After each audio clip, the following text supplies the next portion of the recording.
Chlieb náš každodenný daj nám dnes.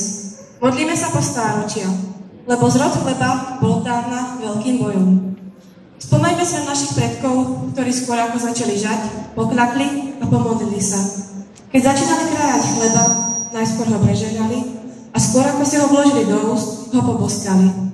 Chlieb nebol len jednou, ale vždy bol a aj je Božím darom. A na to by sme nemali zabúdať ani dnes.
Vážení a milí naši hostia, vážení drahí naši rodičia, ale i priatelia a priateľky našich študentov, milí kolegovia a predovšetkým vy, drahí študenti. A vy tiež. Prežiť vo všedný deň a ešte na pravé poludnie takúto krásu je nezvyčajné. Ja som veľmi rada, že sme mali príležitosť spolu prežiť krásne chvíle, ktoré nám pripravili naši študenti. Je to nádhera, že mladého človeka v dnešnej dobe, kedy sa hovorí o tom, že mladý človek je necitlivý a ja viem, čo ešte aké negatívne veci, dostať do kroja. Prinútiť alebo motivovať ho k tomu, aby dokázal nacvičiť takéto nádherné pásmo. Presviečame sa, že mladý človek je úžasný, že je citlivý, že je múdry, že je veselý. Ďakujem tejto našej skupine, že venovali toľko času, aby nám pripravili takýto nádherný program. Ďakujem všetkým tým, ktorí prispeli, aby sme mohli spolu prežiť tieto slávnostné chvíle. Teraz pozývam na pódium našich najmladších účastníkov. Poďte sa nám ukázať.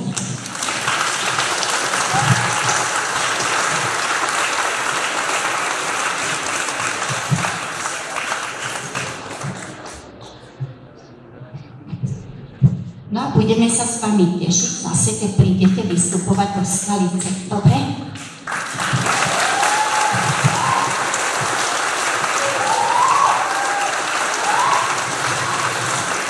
No a pozývam s úkrytou i moje kolegyne, pani profesorky. Poďte sa ukázať, ktoré ste to.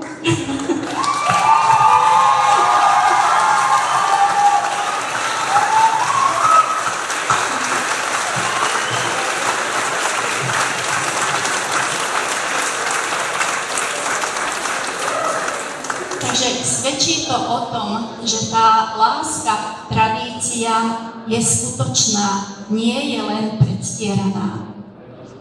Samozrejme, že nikdy by sme takéto krásne chvíle, ktoré sa stali už tradíciou na Humánovske, neprežívali, keby sme nemali medzi sebou kolegov, kolegyne, ktoré jednoducho fandia tomuto odboru.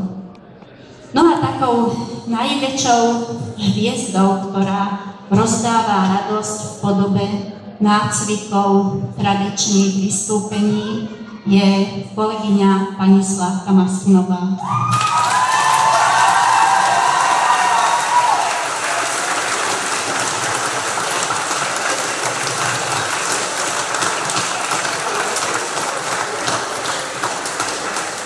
Každý rok, keď keď vidím vystúpenie, tak si myslím, že už sa snad ani iné vymyslieť nedá. A každý rok nás prekvapuje novým a novým scénárom. Tým, že som sa nezúčastnila ani jedného nacvičovania, pre mňa to bolo prekvapením, čo dnešný slnovrat prinesie. A bolo to úžasné, bolo to krásne. Slávka, ďakujeme. Ďakujem vám, milí študenti.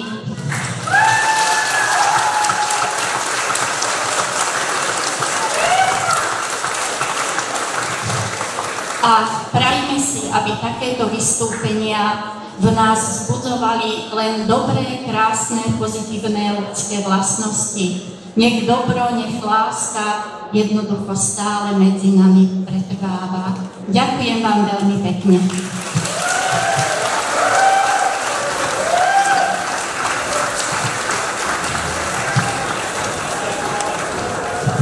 Pán profesorka, my sme sa chceli v mene druhej a strašne vám poďakovať za to, aj keď sme si užili nervy počas nácvikov, aj keď nám občas nič nevychádzalo, dotiahli sme to do zdatného konca, tak za to vám ďakujeme.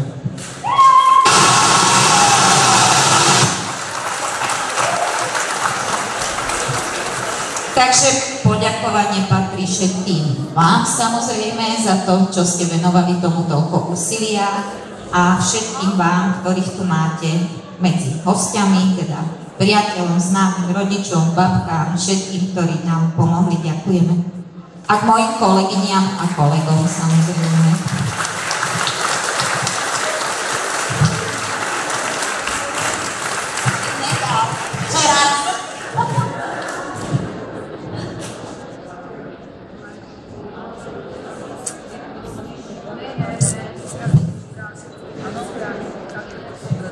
Pani profesorka, ja by som vám tiež na mene našej triedy rada poďakovala, že ste to s nami vydržali.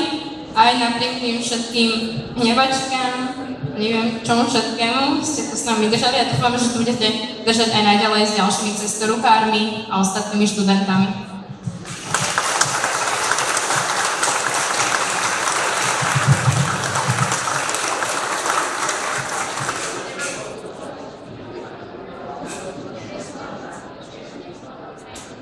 Pani profesorka, my by sme vám radi v mene druhej triedy chceli poďakovať, že ste to s nami vydržali a že ste s nami mali trpezlivosť.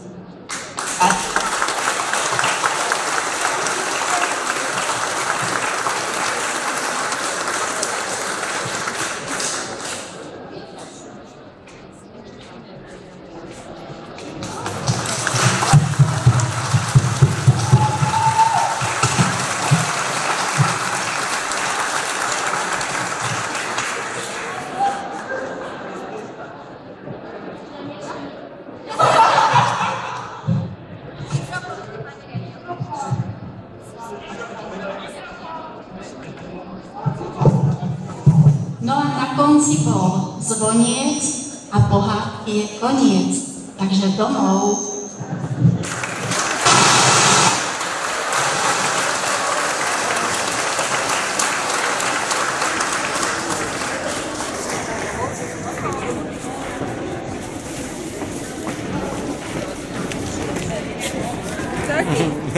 Končí!